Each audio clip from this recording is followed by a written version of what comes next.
Sat Narkoba Polrestabes Medan menggagalkan peredaran sabu seberat 6 kg dan 70.000 butir pil ekstasi dari 3 lokasi yang berbeda dan salah satu kurirnya merupakan selebgram.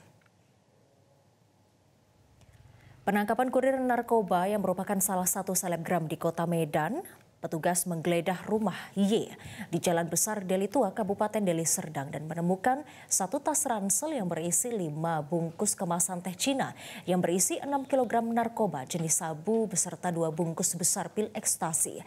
Dari keterangan ketiga pelaku, Y, SS dan NH masing-masing mendapatkan imbalan yang berbeda dalam mengantarkan barang haram tersebut, mulai dari 10 juta hingga 25 juta rupiah. Rencananya narkoba dan pil ekstasi ini akan diedarkan di luar Pulau Sumatera dengan menggunakan jalur udara.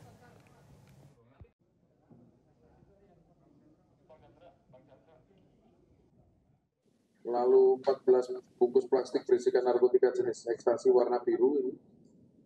Semuanya jumlahnya 70.000 butir dari 3 TKP yang berbeda. Ini juga rangkaian jaringan karena akan dibawa ke luar pulau.